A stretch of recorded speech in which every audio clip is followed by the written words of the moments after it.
L'énigmatique tribu des Kalash vit dans les hautes terres isolées du Pakistan, au milieu des crêtes escarpées et des pentes verdoyantes des vallées de Bimburay, de Rumbe et de Bur. Cachée de l'agitation du monde moderne, cette petite communauté ethnique existe en tant que relique vivante d'une culture ancienne. Avec une population qui oscille entre 3,000 et 4,000 personnes, les Kalash représentent la minorité la plus petite et la plus unique du pays, leur existence même résonnant comme un secret gardé par les montagnes reculées. Le peuple Kalash attire immédiatement l'attention des étrangers, non seulement en raison de ses coutumes particulières, mais aussi des traits physiques frappants qui le distinguent. Parmi celles-ci, la rareté des yeux bleus appelés localement kfir est particulièrement étonnante dans une région où les yeux foncés sont beaucoup plus fréquents. Ces traits inhabituels a suscité la fascination et de nombreux débats, invitant les chercheurs et les voyageurs curieux à s'interroger sur l'origine d'une telle caractéristique dans un environnement par ailleurs non européen. Contrairement à la majorité de la population pakistanaise qui adhère aux traditions islamiques, les Kalash ont conservé un ancien système de croyances basé sur l'animisme. Leurs pratiques religieuses s'articulent autour d'un profond respect de la nature. Ils vénèrent les forces du monde naturel, les rivières, les arbres, les montagnes et le ciel lui-même, et accomplissent des rituels complexes qui ont été transmis par d'innombrables générations. Leur spiritualité, avec ses propres dieux, cérémonies et tabous, est restée remarquablement isolée des normes culturelles dominantes de la majorité musulmane environnante. L'origine des yeux bleus caractéristique des Kalash et de nombre de leurs autres traits physiques fait depuis longtemps l'objet d'un vif débat. Certains chercheurs ont proposé que les Kalash soient des descendants de colons européens, peut-être même liés aux anciennes campagnes d'Alexandre le Grand. Selon une hypothèse, les soldats de ces vastes armées auraient pu se réfugier dans ces montagnes escarpées il y a des milliers d'années, laissant derrière eux un héritage génétique qui a continué à se manifester dans l'apparence de la tribu aujourd'hui. Bien que les preuves définitives de cette théorie restent insaisissables, elles continuent d'ajouter une couche supplémentaire de mysticisme à l'identité de la tribu. Cette petite communauté est remarquable non seulement par sa spécificité physique, mais aussi par son engagement inébranlable à préserver un héritage culturel et religieux ancestral. Malgré les pressions exercées par les sociétés environnantes et des décennies d'efforts concertés visant à les convertir à l'islam, les Kalash sont parvenus à conserver des traditions que de nombreuses cultures modernes ont abandonnées depuis longtemps. Pour eux, l'adhésion à un mode de vie établi de longue date n'est pas seulement une question de foi, c'est un acte de défi contre l'érosion de l'identité dans un monde qui se globalise rapidement. L'un des aspects les plus frappants de la société Kalash est son attitude progressiste à l'égard des relations entre les hommes et les femmes. Dans une région où les rôles traditionnels sont strictement appliqués, les Kalash jouissent d'un niveau d'égalité presque révolutionnaire. Les hommes et les femmes fréquentent les mêmes écoles, participent aux tâches quotidiennes côte à côte et prennent part, sur un pied d'égalité, aux festivités vibrantes qui marquent chaque grande célébration. Les mariages au sein de la tribu sont généralement fondés sur l'affection mutuelle et l'amour sincère, ce qui s'écarte nettement des unions arrangées qui sont coutumières dans de nombreuses autres régions du Pakistan. Cette approche ouverte de la séduction et des relations conjugales reflète l'engagement plus large de la tribu en faveur de l'équilibre social et de la liberté personnelle. Chez les Kalash, l'éducation culturelle va bien au-delà de la simple transmission de compétences ou de connaissances. Il s'agit d'une entreprise sacrée visant à garantir que chaque nouvelle génération comprenne et respecte les subtilités de leur héritage ancestral. Les contes, la musique rituelle, les danses traditionnelles et les cérémonies méticuleusement observées constituent l'épine dorsale de leur vie sociale. Cet attachement à la préservation de la culture contribue à fortifier l'identité des Kalash. C'est eux qui leur permet de prospérer même dans une société qui semble souvent indifférente ou hostile à leurs coutumes uniques. L'attitude particulièrement libérale de la tribu Kalash en matière de consommation d'alcool ajoute à leur mode de vie intrigant. Dans un pays majoritairement musulman où l'alcool est généralement proscrit, les Kalash ne se contentent pas de produire leurs propres spiritueux et vins, ils intègrent également ces boissons dans nombre de leurs rituels sociaux.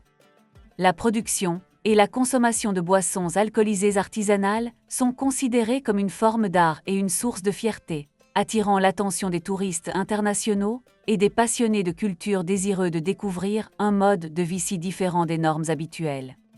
au cœur du calendrier culturel Kalash, se trouvent 3 festivals annuels qui servent à la fois de célébration communautaire et de rites de passage solennel. Le premier, connu sous le nom de Shilam Yeoshi, annonce l'arrivée du printemps en mai et célèbre le dynamisme et la créativité des femmes de la tribu. Ensuite, le festival d'Usha marque le début de l'automne, une période où la communauté se réunit dans la joie. Enfin, le festival de Kamos arrive au plus fort de l'hiver, période de réflexion et d'observance rigoureuse. Le Kamo, en particulier, est le plus important de ces festivals. Seuls les adultes qui maîtrisent les rituels élaborés et consacrés du Kalash sont autorisés à y participer pleinement. Les autres, qui ne sont pas initiés ou jugés non préparés, doivent d'abord subir une série de rites de purification, garantissant que chaque célébrant est spirituellement et physiquement prêt à s'engager dans les festivités sacrées. Le passage à l'âge adulte au sein de la communauté Kalash est marqué par une série de rites de passage uniques et difficiles. Pour les jeunes garçons, l'une des épreuves les plus importantes consiste en un voyage solitaire dans les montagnes. Accompagnés uniquement de leurs chèvres, ils passent une période prolongée à vivre de la nature, se nourrissant exclusivement de viande et de lait. Cette épreuve d'endurance est un défi à la fois physique et mental, qu'ils doivent réussir avant d'être pleinement acceptés dans la communauté et autorisés à participer aux principaux événements culturels. Les femmes Kalash, quant à elles, connaissent leur propre période de réclusion ritualisée, profondément ancrée dans leur tradition. Après l'apparition des règles ou après l'accouchement, les femmes se retirent dans une structure spécialement désignée, connue sous le nom de Basalini. Pendant ces périodes, elles sont isolées de leur famille et de l'agitation quotidienne de la vie communautaire. Bien que les contacts soient limités à la transmission de nourriture et d'objets de première nécessité, cette réclusion temporaire a un double objectif. C'est à la fois une période de repos physique et un intervalle socialement significatif au cours duquel les liens de la communauté sont silencieusement renégociés. Les relations amoureuses au sein de la tribu Kalash sont régies par des coutumes qui peuvent sembler exotiques, voire déconcertantes pour un étranger. L'une des pratiques les plus controversées consiste en l'enlèvement consensuel d'une femme par l'homme qui souhaite l'épouser. Après cet acte dramatique, la femme est emmenée dans le foyer de l'homme. Toutefois, la tradition veut qu'elle retourne chez ses parents environ 2 mois plus tard pour une cérémonie de mariage officielle. Lorsqu'une femme cherche à se remarier, la situation est encore plus complexe. Le nouveau prétendant est tenu de dédommager son ex-mari en lui offrant une somme d'argent et des cadeaux d'une valeur 2 fois supérieure à celle de la dot initiale. Fait remarquable, le divorce est relativement courant dans la société Kalash, et si une femme décide de mettre fin à son mariage, sa décision est acceptée sans contestation, une pratique qui souligne une fois de plus l'approche souple et pragmatique de la communauté à l'égard des relations personnelles. Malgré ces éléments progressistes, la vie des femmes Kalash n'est pas exempte de défis. Bien qu'elles jouissent d'une grande liberté personnelle au sein de leur communauté, celles qui choisissent de se marier en dehors de la tribu, en particulier avec des hommes musulmans, se heurtent souvent à des conflits culturels. Ces unions peuvent entraîner toute une série de complications sociales, allant de l'ostracisme lors du retour dans la patrie Kalash à l'exclusion des principaux événements culturels, y compris les grands festivals qui sont au cœur de l'identité de la communauté. Même au sein de la tribu, les rôles des hommes et des femmes conservent un caractère traditionnel. Les femmes sont généralement chargées de la gestion du foyer, tandis que les hommes s'occupent des tâches qui exigent de la force physique ou qui impliquent des négociations et des échanges avec l'extérieur. Des pratiques telles que la séparation des zones de bain, où les femmes et les hommes doivent se baigner séparément, sont encore observées en guise de clin d'œil aux coutumes ancestrales. Le festival annuel de Kamo, en particulier, résume en grande partie la dualité culturelle qui définit la vie des Kalash. C'est une période de célébration exubérante ponctuée de rituels solennels et de codes de conduite stricts. Un aspect particulièrement intrigant des festivités est le rituel connu sous le nom de Bubak. Ces moments, réservés aux jeunes membres de la tribu qui viennent de sortir de leur période d'isolement, est entouré de rumeurs et de controverses. Certains récits suggèrent que pendant le Kamo, ces jeunes hommes se voient accorder la liberté de choisir leur partenaire à leur guise, même si cela signifie qu'ils doivent poursuivre des relations avec des femmes déjà mariées. Cependant, ces récits sont fermement rejetés par les anciens de la communauté, qui considèrent ces rumeurs comme une grossière déformation des faits et une profonde insulte à leurs valeurs culturelles. L'attrait du peuple Kalash est renforcé non seulement par ses coutumes, mais aussi par son apparence physique frappante et son sens esthétique unique. Les femmes Kalash, en particulier, sont célébrées pour leur beauté éthérée. Avec leur peau claire, leurs yeux bleus captivants et leurs traits qui semblent presque d'un autre monde, elles ont acquis une réputation d'incarnation vivante d'une élégance digne d'un conte de fées. Il n'est donc pas étonnant que la vallée dans laquelle elles vivent soit souvent appelée la vallée des fées, un nom qui reflète à la fois sa beauté naturelle à couper le souffle et l'aura magique de ses habitants. Cette splendeur visuelle s'accompagne d'une riche tradition d'ornementation et d'habillement. Les femmes Kalash sont très fières de leur apparence et portent souvent des vêtements aussi colorés que complexes.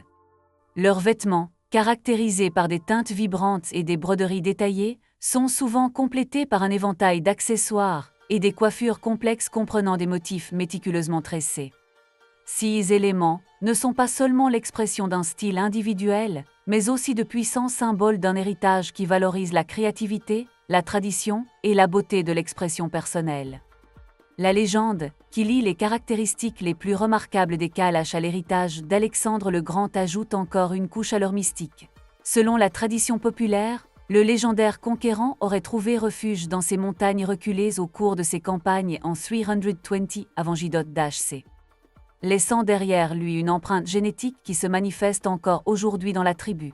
Bien qu'il n'existe aucune preuve définitive confirmant ces liens, le récit d'un héritage macédonien autrefois puissant, tissé dans le tissu de l'identité Kalash, continue d'inspirer l'émerveillement et la curiosité des chercheurs.